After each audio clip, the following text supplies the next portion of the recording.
السلام علیکم ورحمۃ اللہ وبرکاتہ۔ اعوذ باللہ من الشیطان الرجیم،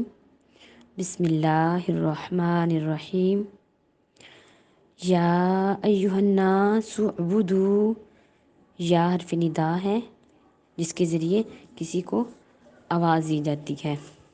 یا عبداللہ، ٹھیک ہے۔ یا کا معنی اے، ناس سے مراد لوگو، یا ایہا الناس اے لوگو، سعبدو تم عبادت کرو، ربکم اپنے اس رب کی، الذی وہ ذات کہ جس نے خلقکم پیدا کیا تمہیں، صرف تمہیں ہی نہیں، والذین ان لوگوں کو بھی، من قبلکم جو تم سے پہلے تھے، لعلکم تاکہ تم تتقون تقوی اختیار کرو، بچ کر رہو، اللہ سے ڈر کر زندگی گزارو۔ الذی وہ ذات جس نے جعل بنایا، لکم تمہارے لیے، الارض زمین کو، فراشن فرش بچھونا رہنے کی جگہ، والسماء اور آسمان کو، بناء چھت، وانزل اور اتارا، من السماء آسمان سے، ماء پانی، فاخرج پھر اس نے نکالا، بہی اس پانی کے ساتھ، من الثمرات پھلوں میں سے، رزقن رزق یا پھلوں سے، رزقن رزق، لکم تمہارے لیے، فلا پس نہ تجعلوا تم بناؤ، للہ اللہ تعالیٰ کے لیے، اندادن کسی قسم کے شریک، وانتم حالانکہ تم، واو ادھر حالیہ ہے، ادھر اس کا واو کو مطلب کرنا ہے حالانکہ تم، تعلمون جانتے بھی ہو کہ اللہ تعالیٰ ہی خالق ہیں، مالک ہیں۔ وَإِن كُنتُمْ اگر ہو تم، فی ریب کسی شک میں، ریب مما کسی شک میں، مما اس کے بارے میں، اس قرآن پاک کے بارے میں، نزلنا جو ہم نے نازل کیا یا جو ہم نے اتارا، علی عبدنا اپنے بندے محمد صلی اللہ علیہ وسلم پر، تو تم فاتو تو تم بھی لے آؤ، بصورتن کوئی صورت، من مثلہ اس قرآن کی مثل، ودعو اور تم بلا لو، شہداءکم اپنے ساتھیوں کو، من دون اللہ اللہ تعالیٰ کے علاوہ، ان کنتم اگر ہو تم، صادقین سچے۔ فا کا معنی پس، ان کا معنی اگر، لم کا معنی نہ، لم جو ہوتا ہے یہ ماضی کی نفی کے لیے آتا ہے، یہ بات آپ نے سمجھ لینی ہے ابھی سے، اور لن جو ہوتا ہے وہ آئندہ مستقبل کی نفی کے لیے آتا ہے۔ فَإِن پس اگر، لم نہ تفعلوا تم نے ایسا کیا یا تم نہ ایسا کر سکے، ولن ہرگز آئندہ بھی، تفعلوا تم ایسا نہیں کر سکو گے، فتقوا تو بچ جاؤ، ڈر جاؤ، النارا اس آگ سے، التی وہ آگ کہ، وقودھا اس آگ کا، ہا ضمیر جو سی نا یہ مؤنث کے لیے ہوتی ہے، ہو ہوتی ہے مذکر کے لیے، تو واحد مذکر کے لیے ہوتی ہے ہو، اور واحد مؤنث کے لیے ہا ضمیر ہوتی ہے، تو یہ ہا ضمیر جو سی یہ نارا آگ کی طرف لوٹ رہی ہے، چونکہ آگ مؤنث ہے نا تو اس وجہ سے ہا ضمیر لائی گئی ہے۔ وقودھا وقود کہتے ہیں ایندھن، ہا اس آگ کا، وقودھا اس آگ کا ایندھن، الناس لوگ ہوں گے، والحجارۃ اور پتھر، عدت وہ تیار کی گئی ہے، للکافرین کافروں کے لیے، وبشر الذین اور خوشخبری ہے، الذین ان لوگوں کے لیے، آمنو جو ایمان لائے، وعملوا الصالحات اور انہوں نے، وعملوا اور عمل کیے، صالحات نیک، ان کے لیے کیا خوشخبری ہے، انا یقیناً، لہم ان کے لیے، جنات ایسے باغات ہیں، تجری چلتی ہیں یا بہتی ہیں، من کا منع سے، تحتی ہا تحتی نیچے، ہا ضمیر جنت کی طرف لوٹ رہی ہے، من تحتیہا اس جنت کے نیچے سے، ان باغات کے نیچے سے، الانہار نہریں، کلما جب کبھی بھی، رزقو وہ رزق دیے جائیں گے جنتی، منہا ان میں سے، من ثمرۃ کسی پھل سے، رزقن کوئی رزق، تو قالو تو وہ جنتی کہیں گے، ھذا الذی یہ تو وہی ہے جو، رزقنا ہمیں دیا جاتا تھا دنیا میں، من قبلو اس سے پہلے، یا ہم دیے گئے تھے، من قبلو اس سے پہلے دنیا میں، وَأُتُوا اور انہیں دیا جائے گا یا وہ دیے جائیں گے، بھی اسی طرح کی متشابہن ملتی جلتی ایک دوسرے سے چیزیں، وَلَهُمْ اور ان کے لیے فیہا اس جنت میں ازواجم بیویاں ہوں گی، مطہراتن پاک پاکیزہ، وہم اور وہ فیہا جنتی اس جنت میں خالدون ہمیشہ ہمیشہ کے لیے رہیں گے۔ ان اللہ بے شک اللہ تعالیٰ لا نہیں یستحیی شرماتے یا حیا کرتے، این یہ کہ یضرب بیان کرے مثلاً مثال، ما کوئی بھی بعوضۃ مچھر کی ہو، فما یا جو فوقہا اس مچھر کے اوپر ہے، اس کے دو ترجمے ہیں دونوں ٹھیک ہے، جو اس مچھر کے اوپر یعنی کہ اس کا پر ہے اس کی مثال بیان کرنے سے بھی اللہ تعالیٰ شرماتے نہیں ہیں، یا اس کا مطلب دوسرا یہ ہے کہ اس سے بڑھ کر یعنی کہ اس سے بھی حقیقی چیز کی، مثلاً مکھی کی، مکڑی کی، اس کی مثال بیان کرنے سے بھی اللہ تعالیٰ شرماتے نہیں ہیں۔ وما فوقہا جو اس کے اوپر ہے یا پھر جو اس سے بڑھ کر ہے۔ فاما الذین پس لیکن فاکمنا پس اما لیکن الذین وہ لوگ جو آمنوا ایمان لائے، فیعلمون پس وہ جانتے ہیں انہ الحق کہ وہی حق ہے، من ربہم ان کے رب کی طرف سے۔ واما الذین اور لیکن وہ لوگ جنہوں نے کفروا کفر کیا، فیقولون تو وہ کہتے ہیں، ماذا کیا اراد اللہ ارادہ کیا ہے اللہ تعالیٰ نے، بہذا اس کے ساتھ مثلاً مثال دینے سے، کہ اس طرح کی مثال دینے کا اللہ نے کیا ارادہ کیا ہے، یضل وہ گمراہ کرتا ہے، بھی اس کے ساتھ کثیرن بہت زیادہ کو، جو اس طرح کی باتیں کرتے ہیں وہ گمراہ ہو جاتے ہیں، بھٹک جاتے ہیں، ویہدی اور ہدایت دیتا ہے اللہ تعالیٰ اس طرح کی مثال کے ساتھ یا اس طرح کی مثالوں کے ساتھ کثیرن بہت زیادہ کو، وما یضل اور نہیں گمراہ کرتا بھی اس کے ساتھ الا الفاسقین مگر فاسقوں کو۔ دوسرا اس کا معنی یہ بھی ہو سکتا ہے نہیں گمراہ ہوتے اس کے ساتھ مگر فاسق، فاسق کہتے ہیں جو حد سے بڑے ہوئے گناہ کرتا ہے۔ الذین فاسق کون سے لوگ ہیں، الذین وہ لوگ ہیں ینقضون جو توڑتے ہیں عہد اللہ اللہ تعالیٰ کے وعدے کو، من کمانت سے بعد میثاقہ اس کے پختہ کرنے کے، وَيَقْطَعُونَ میثاق کہتے ہیں اس وعدے کو کہتے ہیں جو قسم کھا کر پختہ دل سے وعدہ کیا جائے، وَيَقْطَعُونَ اور وہ قطع کرتے ہیں کاٹتے ہیں، ما ان رشتوں کو یا اس کو، امر اللہ کہ اللہ نے حکم دیا ہے، بھی اس کے متعلق یا ان رشتوں کو، کہ ان یوصلا کہ اسے ملایا جائے، جن کے متعلق اللہ تعالیٰ نے حکم دیا ہے کہ ان کو ملایا جائے اس کو کیا کرتے ہیں، قطع کرتے ہیں کاٹتے ہیں، وَيُفْسِدُونَ اور وہ فساد کرتے ہیں، فی الارض زمین میں، اولئک یہی لوگ ہم الخاسرون خسارے میں ہیں، گھاٹے میں ہیں، نقصان میں ہیں، جن کے اندر یہ صفات ہیں ان کو فاسق کہتے ہیں۔ پھر اللہ تعالیٰ کہہ رہے ہیں کیف کس طرح تکفرون تم کفر کرتے ہو، انکار کرتے ہو اللہ تعالیٰ کا، باللہ اللہ تعالیٰ کے ساتھ، وکنتم حالانکہ ادھر بھی واو حالیہ ہے، وکنتم حالانکہ تم تھے، امواتن مردہ بے جان کچھ بھی نہیں تھے، فاحیاکم تو اس نے اللہ تعالیٰ نے تمہیں زندہ کیا یا تمہیں زندگی بخشی، ثم یمیتکم پھر وہ تمہیں موت دے گا، پھر تمہیں مارے گا، ثم یحییکم پھر تمہیں دوبارہ زندہ کرے گا قیامت والے دن، ثم الیہ پھر اسی ہی کی طرف ترجعون تم لٹائے جاؤ گے۔ والذی وہی ذات ہے جس نے خلق پیدا کیا، لکم تمہارے لیے انسان، ماں جو کچھ بھی فی الارض زمین میں ہے، جمیعاً سب کا سب، زمین میں جتنی بھی چیزیں ہیں سب کی سب اللہ تعالیٰ کہہ رہے ہیں میں نے انسان کے لیے پیدا کی، ثم استویٰ پھر وہ مستوی ہوا متوجہ ہوا الی السماء آسمان کی طرف، فسواہن اس نے برابر کیا درست کیا، سبع سماوات سبع کا معنی ہوتا ہے سات، سماوات سات آسمان، واہوا اور وہ بکلی ہر شیء چیز کو، علیم خوب جاننے والا ہے، علیم اس مبالغے کا صیغہ ہے، اس کا مطلب خوب جاننے والا ہے۔ یہ میں نے 5 آیات کل پڑھا دی تھی، تو آگے آج میں نے آپ کو 5 پڑھانی تھی، لیکن میں نے جو لڑکیاں کلاس نہیں لے سکی زوم پہ، تو ان کی وجہ سے میں نے دوبارہ سے یہ ریپیٹ کروایا ہے آپ کی آسانی کے لیے۔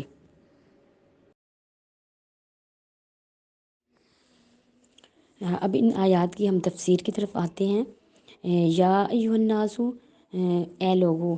پوری انسانیت اس میں ہے، وہ چاہے یہودی ہیں، عیسائی ہیں، ہندو ہیں، مسلمان ہیں، شیعہ ہیں، جتنی بھی انسانیت ہے ساری انسانیت سے اللہ تعالیٰ مخاطب ہے۔ پیچھے ہم نے پڑھا نا کہ یہ قرآن پاک یہ ہدایت ہے، رہنمائی ہے۔ تو ان کی ہدایت حاصل کرنے کے اعتبار سے کتنے طرح کے لوگ ہیں۔ پہلے ہم نے متقین کی صفات پڑھی، 5 صفات، پھر ہم نے کافروں کا ذکر کی پڑھا ہم نے پیچھے ذکر۔ اس کے بعد پھر ہم نے منافقین کی 2 اقسام پڑھی کہ منافقین کی ایک اعتقادی منافق اور ایک جن کا ایمان کمزور ایمان والے جو منافق ہوتے ہیں، جو شک میں پڑے رہتے ہیں اور مفاد پرست ہوتا ہے نا منافق۔ کبھی مسلمانوں کے ساتھ جب مسلمانوں کو خوشحالی مسلمانوں پہ آئی تو مسلمانوں کے ساتھ جب مشکل وقت آیا مسلمانوں پر یا خرچ کرنے کا یا جہاد کا وقت آیا تو تب مسلمانوں کو چھوڑ کر چلے جاتے تھے۔ تو اب ادھر اللہ تعالیٰ جو جتنے بھی انبیاء آئے وہ جس مقصد کے لیے آئے، جو دعوت لے کے آئے، وہ توحید کی دعوت دی۔ توحید کا مطلب ہوتا ہے ایک اللہ تعالیٰ کی طرف دعوت دینا کہ اے اللہ ایک ہیں، ایک اللہ کے ساتھ کسی کو شریک نہیں ٹھہرانا۔ جو ساری انبیاء کی اصلی دعوت وہ توحید تھی۔ اور جو اس کتاب جتنی بھی کتابیں دنیا میں آئیں، 4 کتابیں تورات، زبور، انجیل، ان کا بھی حقیقی جو مقصد کتاب کی دعوت وہ بھی توحید تھی، اور جو اس کتاب کا حقیقی مقصد ہے وہ بھی توحید ہے۔ تو یہاں اللہ تعالیٰ پوری انسانیت کو مخاطب کر کے کہہ رہے ہیں کہ یا ایھا الناس، دنیا کے تمام لوگ ہو، جتنی بھی انسانیت، جتنے بھی لوگ ہو، تم اللہ تعالیٰ کی عبادت کرو۔ کیوں اللہ تعالیٰ کی عبادت کرو؟ اللہ تعالیٰ نے اپنی پھر صفات بھی بتائی نا کہ جن کی تم عبادت کرتے ہو کیا وہ رب کہلانے کے لائق ہیں؟ کیا ان میں یہ صفات ہیں جو اللہ تعالیٰ میں ہیں؟ اللہ تعالیٰ اپنی صفات پہلی صفت یہ بتاتے ہیں کہ یا ایھا الناس، اے لوگو، اعبدوا، عبادت کرو۔ کیوں عبادت کرو؟ ربکم،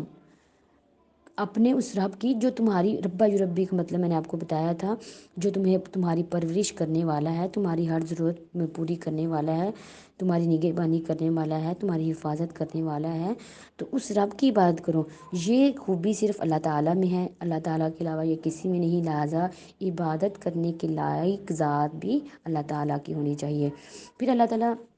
اپنی دوسری دلیل کی طرف کہ میرے رب ہونے کی دوسری دلیل کیا ہے، جس پر قرآن پاک نے بہت زیادہ زور دیا ہے، جس کو کفار بھی مانتے تھے کہ اللہ تعالیٰ ہر چیز کا خالق اللہ ہے، ہمیں پیدا کرنے والے اللہ ہیں، پھر جان بوجھ کر اللہ تعالیٰ کے ساتھ شریک ٹھہراتے تھے۔ وہ کیا ہے؟ وہ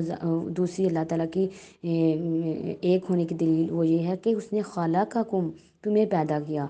تمہیں صرف نہیں پیدا کیا، والذین، اور ان لوگوں کو بھی پیدا کیا، من قبلکم، جو تم سے پہلے تھے۔ ان کو پیدا کرنے والی ذات کوئی اور نہیں تھی، وہ بھی اللہ تعالیٰ ہی ہیں۔ تمہارے آباء و اجداد، تمہارے دادا پردادا، جتنے بھی دنیا پہلے آئی، ان کو ہی پیدا کرنے والی ذات بھی اللہ تعالیٰ کی ہے۔ تو لعلکم، پیدا کیوں کیا؟ لعلکم تتقون، تاکہ تم متقی پرہیزگار بن جاؤ۔ دنیا میں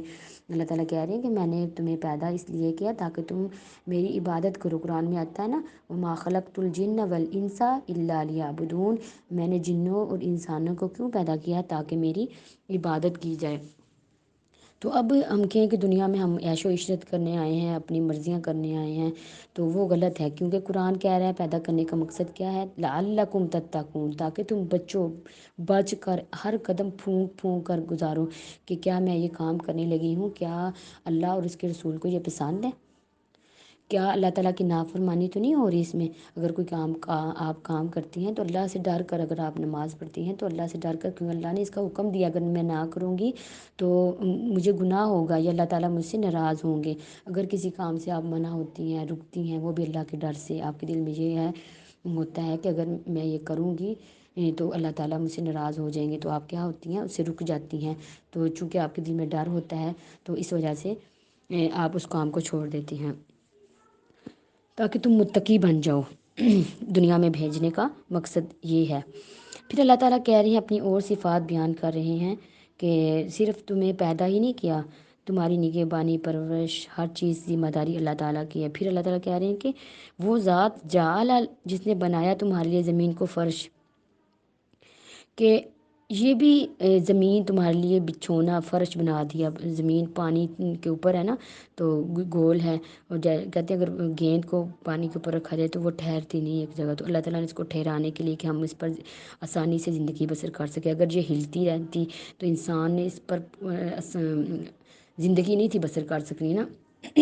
رہ نہیں تھا سکنا، تو اللہ تعالیٰ نے اس پر پھر پہاڑ بنا دیے تاکہ یہی لینا، تاکہ انسان ادھر سکون سے رہ سکے، اور آسمان کو چھت بنا دیا ہمارے لیے۔ یہ ذات جس کے اندر اتنی خوبیاں ہیں، اتنی قدرت والی وہ ذات، اس کو چھوڑ کر ہم اگر در در کے سامنے جھکیں، ان کی عبادت کریں، تو یہ اللہ تعالیٰ کے ساتھ ایک ناانصافی ہوگی۔ اور دوسرا یہ اللہ تعالیٰ کا بہت بڑا احسان ہے کہ اللہ تعالیٰ نے انسان کو اپنی غلامی میں رکھا ہے، کہ اللہ اور اس کے رسول کی غلامی کرنی ہے، اس کے علاوہ کسی چیز کی غلامی نہیں کرنی۔ یہ توحید حقارت ہی ہے نا، انسان در در کے دھکے کا۔ اللہ تعالیٰ کو یہ بات پسند نہیں کہ میرا بندہ ہے تو یہ در در کے دھکے کھائے، کسی اور کے سامنے جھکے۔ صرف اللہ رب العزت کے سامنے، اتنی قدرتوں والے رب کے سامنے جھکنا ہی ہمارے لیے قابل فخر بات ہے۔ اس کا بندہ، اس کا غلام، اس کی بندی بننا ہی ہمارے لیے فخر کی بات ہے کہ ہم اللہ رب العزت کے غلام ہیں، اس کی میں بندی۔ بندہ کا مطلب ہی غلام ہوتا ہے نا، کہ میں اللہ رب العزت کی غلام ہوں، اللہ کے نبی کی غلام ہوں، کہ اس کی میں نے فرما برداری کرنی ہے، اللہ اور اس کے رسول کی۔ پھر اللہ تعالیٰ اپنی صفات بتا رہے ہیں کہ یہ ساری خوبیاں صرف ایک اللہ میں ہیں، تو لہٰذا عبادت بھی اس اللہ تعالیٰ کی کرنی چاہیے جس میں اتنی صفات ہیں، کہ اس نے تمہاری زمین بنائی، زمین کو فرش بنایا، آسمان کو چھت بنا دیا، بارش برسانے والی ذات بھی اللہ تعالیٰ کی ہے۔ پھر اس بارش کے ساتھ اللہ تعالیٰ زمین سے نباتات اگاتے ہیں، سبزہ اگاتے ہیں، تمہارے لیے پھل سبزیاں جو تم کھاتے ہو، وہ ساری پیدا کرنے والی ذات، اگر زمین میں آپ بیج بوتے ہو تو وہ اگانے والی ذات اللہ تعالیٰ کی ہے۔ پھر اللہ تعالیٰ اپنی صفات بتا کر تو پھر دوبارہ اللہ تعالیٰ کہہ رہے ہیں فلا پس لا تجعلوا، تم بناؤ ان صفات میں کسی، اللہ تعالیٰ کی یہ صفات ایک اللہ کی ہیں، ان صفات میں کسی کو شریک نہ بناؤ، کہ کوئی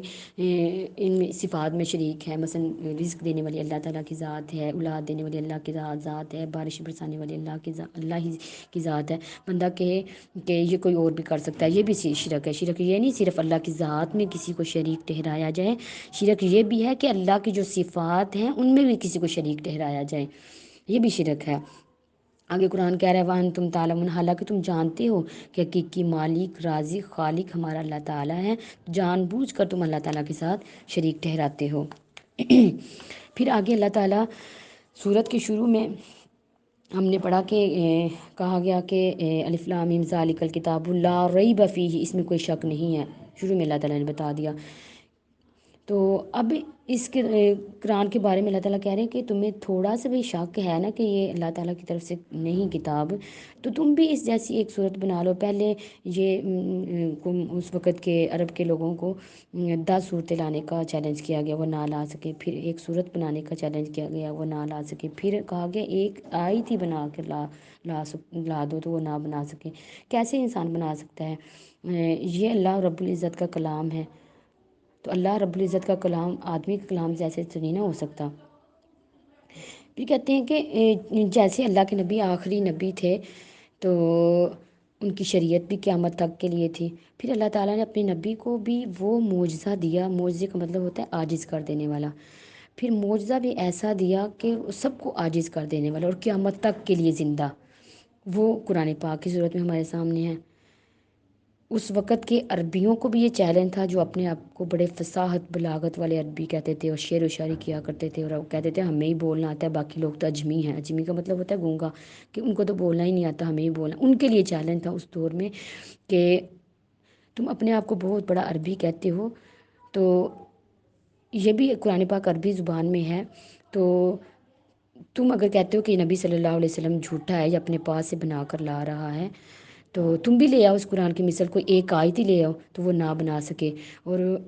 قیامت تک کے لیے چیلنج ہے کہ کوئی بھی نہ بنا سکا ہے اس قرآن کی مثل اور نہ بنا سکے گا، اور نہ ہی کوئی ایک حرف اس میں سے چینج کر سکا ہے اور نہ ہی کر سکے گا، کیونکہ اللہ تعالیٰ نے اس کی حفاظت کا ذمہ خود لیا ہے۔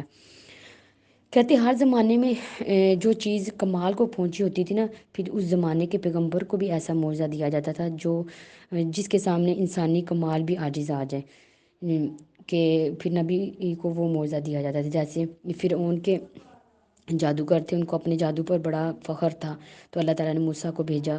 تو وہ سارے جادوگر اس پر ایمان لے آئے۔ اسی طرح عیسیٰ کے زمانے میں طب اور سائنس بہت عروج پر تھی، تو اللہ تعالیٰ نے عیسیٰ علیہ السلام کو ایسے معجزے دیے کہ طب بھی اس کے سامنے عاجز آ گئی، کہ وہ ڈاکٹری کسی بھی مرے ہوئے بندے کو زندہ نہیں کر سکتی، تو عیسیٰ علیہ السلام ہاتھ لگاتے تھے وہ اللہ کے حکم سے زندہ ہو جاتا تھا۔ اسی طرح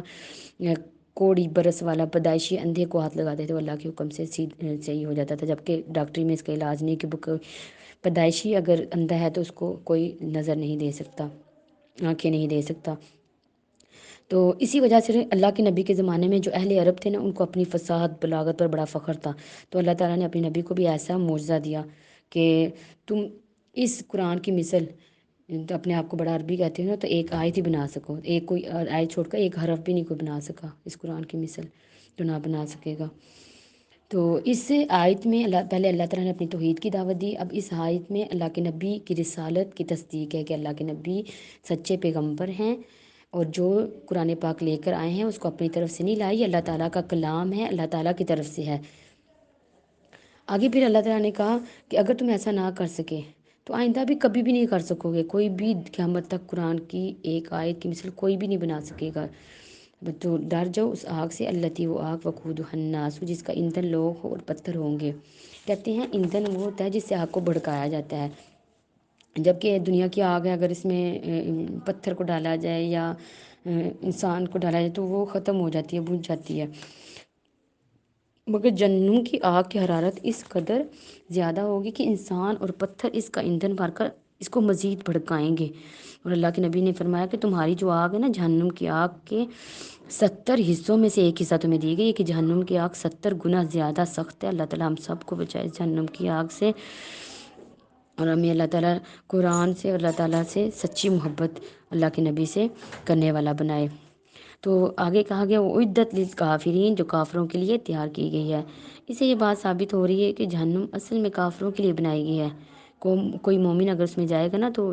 گناہ گار جسے شرک نہیں کیا ہوگا تو اپنی سزا بھگت کر جہنم سے نکل جائے گا، لیکن کافر اور مشرک ہمیشہ ہمیشہ کے لیے جہنم میں رہیں گے۔ یہ قرآن پاک کا اصول ہے کہ اگر جہنم کا بیان آتا ہے تو ساتھ ہی جنت کا آ جانا ہے، اور اگر جنت کا بیان آنا ہے تو ساتھ ہی جہنم کا۔ اس کی حکمت یہ ہے کہ انسان کے اندر ڈر بھی رہے اللہ تعالیٰ کا، اور اللہ تعالیٰ کی رحمت کی امید بھی رہے۔ آگے اللہ تعالیٰ نے کہا وبشر الذین، اور خوشخبری ہے ان لوگوں کے لیے آمنو جو ایمان لائے۔ آپ نے یہ بات غور سے بات کو دھیان سے سننا ہے اور ذہن میں رکھنا ہے۔ خوشخبری قرآن کیا کہہ رہا ہے؟ ان لوگوں کے لیے جو ایمان لائے۔ ایمان کہتے ہیں دل سے تصدیق کرنا، زبان سے اقرار کرنا، اور اس کے مطابق عمل بھی کرنا۔ بندہ کہے کہ میں ایمان لایا ہوں تو کلمہ بول دے اور اس کے مطابق عمل نہ کرے، یا زبان سے تو اقرار کر رہا ہے لیکن دل میں کفر ہی کفر ہے، وہ پھر منافق ہوا۔ اللہ نے کہا دل سے بھی ایمان لانا ہے، زبان سے اس چیز کا اقرار کرنا ہے، اور عمل بھی کر کے دکھانا ہے، تو پھر خوشخبری ہے ان لوگوں کے لیے جو ایمان بھی لاتے ہیں، وہ عامل الصالحات، عمل بھی نیک کر کے دکھاتے ہیں۔ کہتے ہیں صالحات، پھر کہتے ہیں ہمیں کیسے پتہ چلے گا کہ صالحات نیک عمل کون سے ہیں؟ اللہ کے نبی کی حدیث ہے کہ اللہ کے نبی صلی اللہ علیہ وسلم کے بتائے ہوئے طریقے کے مطابق جو ہوگا وہی نیک عمل ہے۔ اللہ کے نبی کی حدیث ہے نا، من عامل عملا لیس علیہ امرنا فہو رد، کہ جو شخص ایسا عمل کرے جس پر ہمارا حکم نہیں ہے تو وہ مردود ہے، کہ انسان اپنے پاس سے اس کو نیکی بنا لے، نہ اللہ کے نہ قرآن میں ہے نہ حدیث میں ہے، تو وہ نیک عمل نہیں ہے۔ کہ نیک عمل ہونے کی شرط یہ ہے کہ اس پر قرآن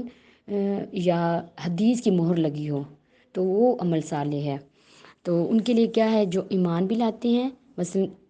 دل سے بھی تصدیق کرتے ہیں، زبان سے بھی اقرار کرتے ہیں، اور اس کے مطابق عمل بھی کرتے ہیں، ان کے لیے کیا ہے؟ جنات، ایسے باغات ہیں تجری چلتی ہیں ان کی نیچے سے نہریں۔ کہتے ہیں اللہ کے نبی کی حدیث ہے کہ جنت اتنی خوبصورت ہے کہ کسی کان نے اس کی تعریف نہیں سنی، کسی آنکھ نے اس کو دیکھا نہیں ہے، اور کسی کے ذہن میں وہ خیال نہیں آیا، اتنی خوبصورت جنت ہے، جبکہ انسان اپنے دل میں دماغ میں بڑی بڑی محلات سوچ لیتا ہے، لیکن جنت اتنی خوبصورت ہے۔ تو دل کرتا ہے کہ نہیں آپ سب کو جنت میں جانے کا، اللہ تعالیٰ ہم سب کو جنت میں اکٹھا کرے۔ جب کبھی وہ رزق دیے جائیں گے وہ جنتی اس جنت میں پھلوں سے رزق، تو کہیں گے یہ تو وہی رزق ہے جو ہمیں دنیا میں دیا جاتا تھا۔ مثلا ہم کو پتہ ہے، ہمیں جنتیوں کو پتہ چلے گا کہ یہ آم ہے، یہ انگور ہے یا سیب ہے، لیکن اس کا سائز کافی بڑا ہوگا اور لذت کے لحاظ سے، ذائقے کے لحاظ سے بہت اعلیٰ ہوگا۔ لیکن یہ حکمت اس کی یہ ہے کہ انسان کو پتہ کیوں چل جائے گا، حکمت یہ ایسی یہ اس وجہ سے ہے کہ اب آپ نے ایک چیز نہیں دیکھی تو آپ کو وہ چیز پیش کی جائے، آپ نے کبھی دیکھی نہیں، نام ہی نہیں سنا، چاہے وہ جتنی مرضی مزے کی ہے، تو آپ کا کھانے کا دل نہیں کرے گا جب تک آپ نے اس دیکھی ہوگی یا سنی ہوگی، پھر آپ کا دل مطمئن ہوگا۔ تو انسان کو بس پتہ چلے گا کہ یہ سیب ہے تاکہ وہ کھا سکے اس کو۔ تو اور ان کے لیے اس میں بیویاں ہوں گی پاک پاکیزہ، اور وہ اس میں ہمیشہ ہمیشہ کے لیے رہیں گے۔ اب کہتے ہیں کہ انسان کی لذت، جو انسان کی خواہش ہوتی ہے وہ یہی ہوتا ہے کہ میرا گھر ہو، کھانے کی اچھی اچھی چیزیں ہوں، اور شادی اس کی اچھی جگہ ہو جائے۔ تو یہ ساری چیزیں انسان کی، چونکہ اللہ نے انسان کی خواہش بھی تو رکھی ہے نا، پھر اس کو پورے کرنے کی جگہ بھی رکھی ہے۔ اگر دنیا میں آپ کی کوئی خواہش نہیں پوری ہوتی تو انشاءاللہ آپ کی آخرت میں ہوگی۔ جنات تجری من تحتہا الانہار سے مراد کھانے رہائش ہے، اور کھانے پینے کی چیز کے لیے اللہ نے کہا کلما رزقوا منہا من ثمرۃ، اور نکاح کے لیے کہا ازواج مطہرۃ، ان کے لیے بیویاں ہوں گی پاک پاکیزہ۔ اب عورتوں کے لیے ادھر اللہ تعالیٰ حوریں ہوں گے جو مرد کی صورت میں ہوں گے۔ تو پھر انسان کو یہ ہوتا ہے کہ یہ ساری چیزیں مل بھی جائیں نا دنیا میں، تو انسان کو یہ ہوتا ہے کب تک ہے، جب تک پتہ نہیں کہ زندگی کتنی ہے، آج ختم ہو جاتی ہے، انسان کو یہ رہتا ہے بوڑھا ہو جانا ہے، پھر کیا۔ جب کہ اللہ نے کہا وَهُمْ فِيهَا خَالِدُونَ، وہ اس میں ہمیشہ ہمیشہ کے لیے، یہ آپ سے کبھی بھی موت کو بھی موت آ جانی ہے، موت نہیں آنی، نہ ادھر بڑھاپا آنا ہے، نہ کسی قسم کی کوئی بیماری آنی ہے، ہمیشہ ہمیشہ کے لیے تم نے رہنا ہے، یہ چیزیں بھی تمہارے لیے ہمیشہ ہمیشہ کے لیے ہیں۔ اب کہتے ہیں مطہرات، ان کی تفسیر یہ ہے کہ پاک پاکیزہ ان کے لیے بیویاں ہوں گی۔ ظاہری جو لاش ہے نا، مثلا پیشاب پخانہ تھوک وغیرہ حیض وغیرہ سے وہ پاک ہوں گی۔ یہ ادھر جنتیوں کو نہ پیشاب پخانہ کچھ بھی نہیں آئے گا، اور باطنی علائش مثلا جھوٹ حسد کینہ وغیرہ سے بھی وہ پاک ہوں گی، یہ چیزیں جنتیوں کی دل سے نکال دی جائیں گی اور وہ اس میں ہمیشہ ہمیشہ کے لیے رہیں گے۔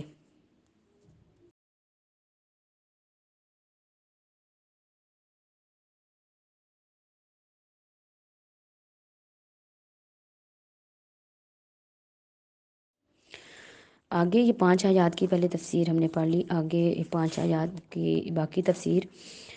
پیچھے منافقین کی 2 مثالیں بیان ہوئیں، تو کہتے ہیں کہ جب منافقین اور کفار کو قرآن کے چیلنج کا جواب نہ دے سکے تو ایک اور اعتراض انہوں نے شروع کر دیا کہ اللہ تعالیٰ اس طرح کی مکھی مکڑی مچھر اور یہ گدھے کی اس طرح کی مثالیں بیان کیوں کرتے ہیں؟ اللہ رب العزت اتنے بڑے ہیں تو چھوٹی چھوٹی چیزوں کی کیوں مثال بیان کرتے ہیں؟ اب اللہ کی مخلوق ہے، اللہ اپنی مخلوق میں سے جس کی چاہے مثال بیان کرے، اللہ تعالیٰ کو اس بات سے شرم نہیں آتی؟ تم تو ایک مکھی کا مچھر کا پر بھی نہیں بنا سکتے، تو یہ اللہ کی مخلوق ہے، اللہ تعالیٰ جس کی چاہے مثال بیان کرے، آپ کو اس بات سے کیا ہے؟ تو اس طرح کے اگر اعتراضات جو منافقین اور کافر کرتے تھے، تو اگر ہم بھی اگر اس طرح کے کوئی اعتراضات اسلام پر کریں یہ حکم کیوں ہے، تو انسان گمراہ ہو جاتا ہے، گمراہی کی طرف چلا جاتا ہے۔ تو لہٰذا کبھی بھی اسلام کی کسی بھی حکم پر کبھی کسی قسم کا اعتراض نہیں کرنا چاہیے۔ جو اللہ تعالیٰ نے مثالیں بیان کی ہیں وہ سچی ہیں، وہ اللہ تعالیٰ ادھر بیان کیا گیا ہے کہ ان اللہ لا یستحیی، اللہ کو شرم نہیں یا حیا نہیں کہ اللہ تعالیٰ مچھر کی یا اس سے بھی حقیر چیز کی مثال بیان کرے۔ جو ایمان والے وہ تو جانتے ہیں کہ وہ تسلیم کر لیتے ہیں کہ یہ سچی کتاب مثال ہے، لیکن جو کافر ہیں وہ طرح طرح کے اعتراضات کرتے ہیں، تو جو اعتراضات کرتے ہیں وہ گمراہ ہو جاتے ہیں، وہ جو گمراہ ہوتا ہے تو گناہ بہت کبیرہ گناہ ہے اور وہ فاسقین ہے۔ آگے اللہ تعالیٰ فاسقین کی مثال بیان کرتے ہیں جو حد سے بڑے ہوئے گناہ کرتے ہیں، مثلا اللہ کے عہد کو توڑتے ہیں۔ اللہ کے عہد کو توڑنا، اس سے مراد اس میں پوری شریعت آ جاتی ہے۔ پھر اور ان رشتوں کو قطع کرتے ہیں کہ جن کا اللہ تعالیٰ نے حکم دیا کہ ان کو ملایا جائے، قطع رحمی کرتے ہیں، صلہ رحمی نہیں کرتے۔ صلہ رحمی کا مطلب یہ ہے کہ جو آپ کے ساتھ برا ہے اس کے ساتھ بھی آپ اچھا رہیں۔ ایک بندہ اللہ کے نبی کے پاس آیا نا، تو آگے کہنے لگا کہ اللہ کے نبی، میں فلاں اپنے کسی رشتہ دار کے ساتھ بہت اچھا سلوک کرتا ہوں، تو پھر بھی مجھ سے برا سلوک کرتے ہیں۔ تو اللہ کے نبی نے کہا یہ تو صلہ رحمی ہے، اگر کوئی آپ کے ساتھ اچھا کر رہا ہے تو آپ اس کے بدلے میں اگر اچھا کریں گے تو وہ تو اس کا بدلہ ہوا نا، وہ تو صلہ رحمی نہ ہو۔ صلہ رحمی یہ ہے کہ اگر آپ کے ساتھ کوئی برا بھی کر رہا ہے پھر بھی آپ اچھا کریں۔ وہ یفسدون فی الارض، زمین میں فساد کرتے ہیں۔ فساد میں بھی یہ بات آ جاتی ہے، شرک ہے، اسلام کی شریعت کے خلاف کام کرنا، یہ فساد فی الارض ہے۔ تو یہ جو یہ کرتے ہیں اولئک هم الخاسرون، یہی خسارے میں ہیں، گھاٹے میں ہیں۔ پھر اللہ تعالیٰ دوبارہ کہہ رہے ہیں کہ کیف تکفرون، کیسے تم کفر کرتے ہو۔ اللہ تعالیٰ انسان کے کفر پر تعجب کے لیے اللہ تعالیٰ مزید اپنے احسانات کا ذکر کر رہے ہیں کہ زمین میں جو کچھ بھی ہے، یہ آخر میں ہے نا کہ تم کچھ بھی نہیں تھے، اللہ نے تمہیں پیدا کیا، پھر اللہ تمہیں دوبارہ مارے گا، تم قیامت والے تم دوبارہ زندہ کرے گا، تو کیسے تم اس اللہ کا انکار کر رہے ہو، جبکہ اللہ کے علاوہ یہ کسی میں بھی یہ خوبی نہیں ہے، یہ صفات نہیں ہے۔ پھر اللہ اپنی مزید اپنی صفات ذکر کر رہے ہیں کہ وہ ذات جس نے سارا کچھ زمین میں جتنا کچھ بھی ہے زمین آسمان کے درمیان، وہ سارا کے سارا تمہارے انسان تمہارے لیے اللہ تعالیٰ نے بنایا ہے۔ تو اتنے محسن اللہ تعالیٰ، اتنے احسان کرنے والے انسان پر، تو انسان اتنے محسن خالق کو، اتنے مالک کو چھوڑ کر کسی کے سامنے جھکے تو یہ انسان ناانصافی اور ظلم ہے، اور شرک ہے۔ شرک کسی صورت اللہ تعالیٰ نے معاف نہیں کرنا۔ اللہ کے نبی کی حدیث ہے کہ میرے پاس بندہ آسمان سے زمین بھر کر بھی گناہ لے کر آئے نا، تو میں اس کے سارے گناہ معاف کر دوں گا، شرط یہ ہے کہ اس میں شرک نہ کیا ہوگا۔ شرک اللہ نے کسی صورت معاف نہیں کرنا۔ ثم استویٰ، پھر مستوی ہوا، الی السماء، متوجہ ہوا آسمان کی طرف، پھر 7 آسمان بنائے اس نے، اس کے اوپر پھر اللہ تعالیٰ کا عرش ہے۔ بھی یہ نہیں کہ اللہ اوپر عرش پہ بیٹھ کے زمین والوں سے ناؤذ باللہ وہ لا علم ہو گئے ہیں، وَهُوَ بِكُلِّ شَيْءٍ، پھر بھی اس کے باوجود بھی اللہ تعالیٰ کے علم میں ہر چیز ہے، اللہ ہر چیز کو جانتے ہیں۔ اللہ تعالیٰ ہمیں آیات پر، قرآن پر عمل کرنے کی توفیق عطا فرمائے۔